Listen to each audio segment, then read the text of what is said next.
This is for StoryCorps. Hola, me llamo Eros. Yo soy con mi padre Antonio. El día es el 26 en mayo y somos recordando la entrevista en Chicago, Illinois.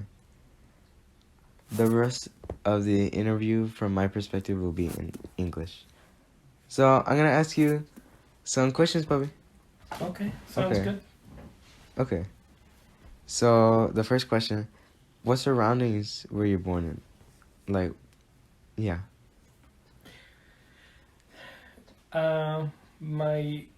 My dad is he was born in a ranch, a very small town near Uruapan, Michoacan, and your abuelita, grandma, she was born in the city of Uruapan. So when uh, they met in the city of Uruapan, and your grandpa, he didn't want to be a campesino, so he wanted to be something other uh, than a farmer. So he decided to become a mechanic. He tried that out.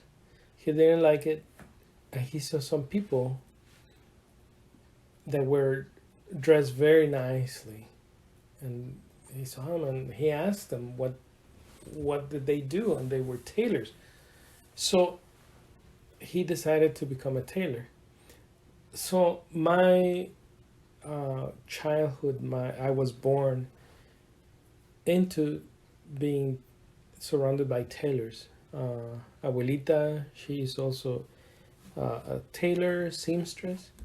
So during my childhood, I've been surrounded by all kinds of tailor shops, and even now, Like machinery?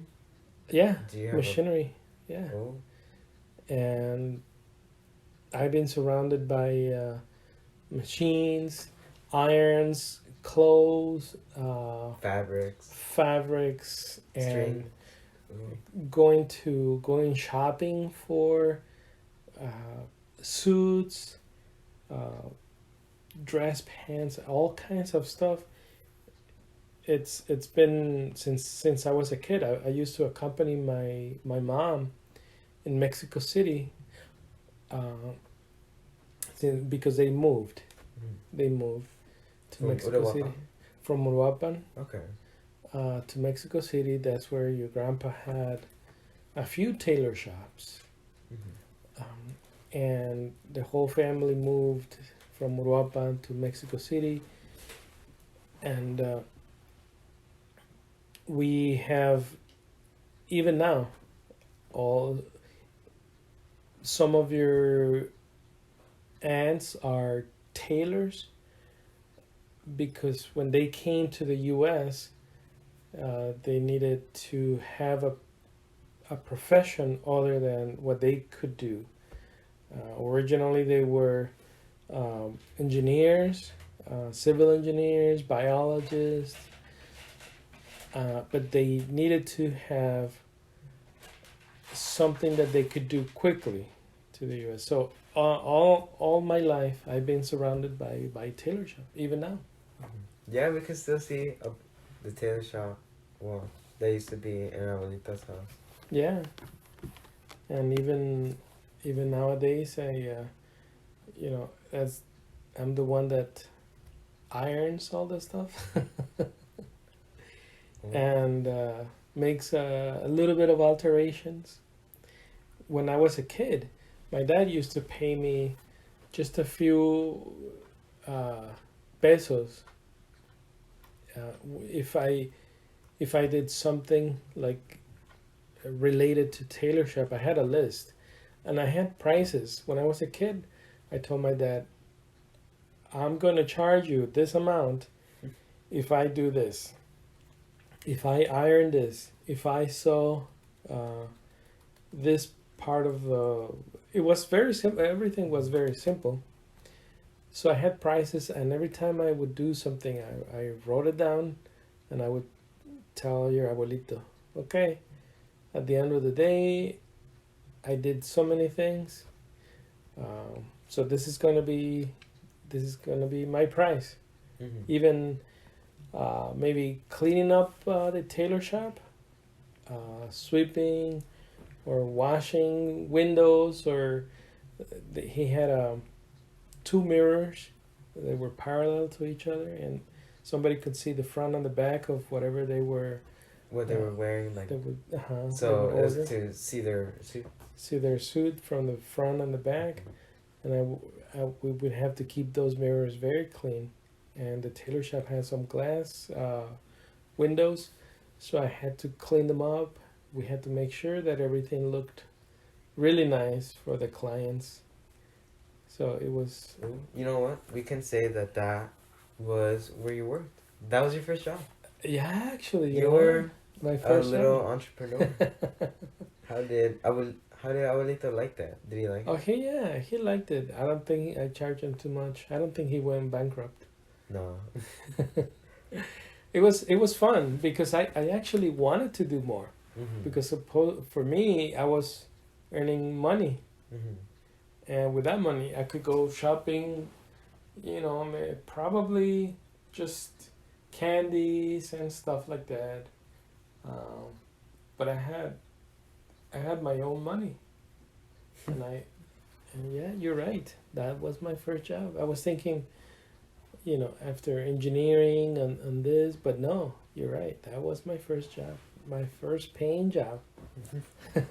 Working as Abuelito's Help. contractor. Yeah, that's right. Ooh, and it was really interesting because, you said like you were surrounded by tailors and Mhm. you that's how you grew up, and you still do stuff. You do alterations, you iron, Yeah. and it's cool because Dario, Yes. yeah, He he likes that sewing machine. Yeah, he actually couple of weeks ago he wanted to sew something. He asked me if I could teach him how to sew, and we did. We tried on a couple of a piece of cloth, and with the machine that we have at our home, and I taught him a few things, and he just kept on going. He learned really quick. I mean, he's not doing suits and everything, but he did a little toy, a plush toy, Mm-hmm. and he actually gave it as a gift to one of his friends at school, and it was very nice. So the tradition keeps going. Yeah, The I think tradition. that tailor tradition hopefully carries out. I hope so, because it's very nice. It's actually really helpful for everyone, and it doesn't have to. You don't have to make money. You can just do it for yourself, and for somebody else in the family. Alterations, that's one thing. Abuelito, he did everything, from scratch. He likes, even nowadays, he loves to dress very nicely. Even when we tell him he cuts the grass or something like that, he wears nice set of dress pants and a suit sometimes, or a tie. Yeah, he walks around in suits. Yeah. But they never look bad. No, he is always looking sharp, and he had tons of ties, like hundreds of ties, until their house caught fire last year, and it was actually on September 11th of 2021. But I hope he keeps on the tradition of having a lot of ties, because I used to borrow a few of them. Even you still have a lot of ties. I have I had to borrow some from you. Yeah, that's right. I don't have as many as he does. He used to have hundreds. But yeah, it's nice to have a nice set of ties, and you don't like. Now I don't even think, oh, what am I gonna be wearing this time? Like, I know I will have You'll something. have a tie to match. yeah, so it's I still have to complete my all my ties and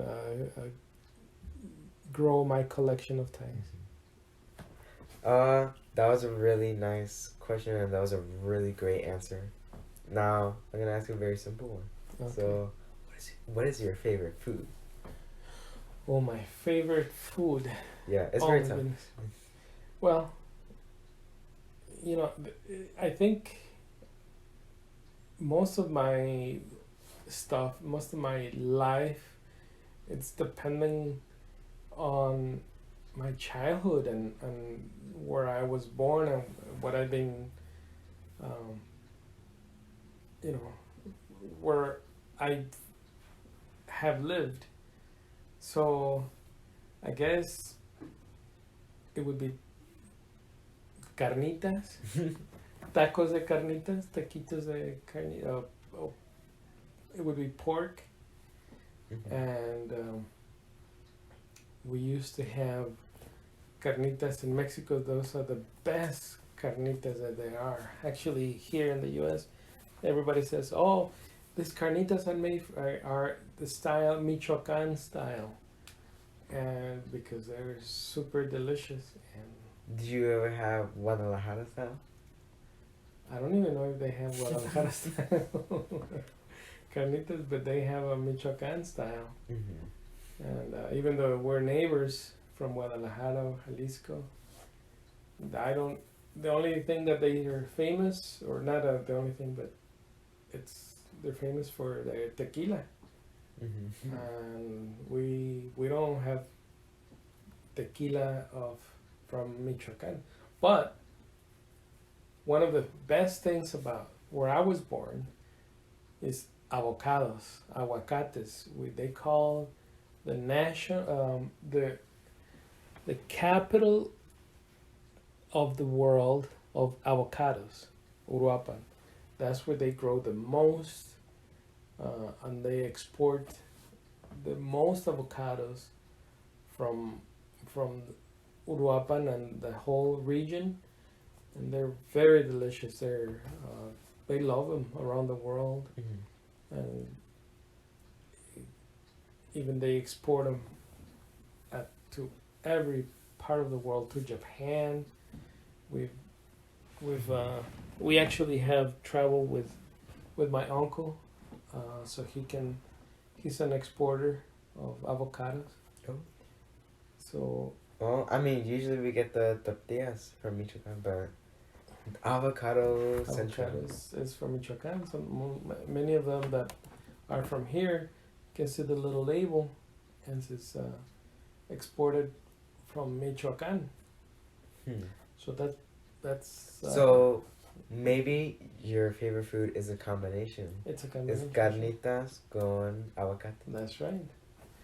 If it's not the whole, maybe a salsa. Oh, aguacate salsa. See? That was pretty good when we had it. Yeah, Ooh, it was I liked it. really delicious salsa. It had a little spicy. Yeah. So that's my favorite food. That's your favorite food? Okay. Well, I'm gonna ask what your favorite song is now. I know you like a lot of musicians. Oh, my favorite song. I think it's from a group of Mexico, rock en español. El group's name is Café Tacuba. I think the song is named Eros. Oh. And I think that's. I think. I mean, I love many songs, but that's a really cool song that I love. Oh, you know, I think that's one of his favorite songs in Spanish. Yeah, it's pretty cool. When I was a teenager here, or my early years, they rock en español. It was starting to become famous here in the U.S. And that group actually came to the university that I was studying. They came to the UIC, and they performed live and we were so close to the group. I mean, we could talk to them, and it was really powerful having that um, famous group come to your school and being able to chat with them. But yeah, it's definitely a What are you pretty talking cool about? thing. Oh, the music video is really crazy too, where it's all the drawings. You know how it goes? And Yeah, they have the butterfly in the background. yeah. It's a combination of real life and a little bit of drawing and well, drama, like you said. Yeah, we can see the drama. I forgot what happened. So there was the dude. He liked the girl. It was a teenager. Mm. Well, that's the video. I think he liked the girl, and he thought The butterfly girl. she wasn't paying attention to him, so he was a little bit sad. Yeah, the Then drawings were a little sad. yeah, and then at the end, she paid attention to him, and he was Just a little bit happy. super happy that she turned back and smiled at him. Ooh. Okay, I'm gonna say this. I didn't know that Eros was by Café Tacuba. Now you know. No, I know. Cause like it's a great song and I love Café Tacuba, but I don't know. So that's a great thing. Cool. Even though this interview has a maximum of 15 minutes because she doesn't want our projects to get too long, I'm gonna keep asking my dad questions after this. So maybe we can do another story for. Sounds good. Sounds good. Have a good day. All right. Gracias, Editos. Thank you. And thank you, interviewee, for these wonderful answers. Thank you. Have a good one. Have a good one.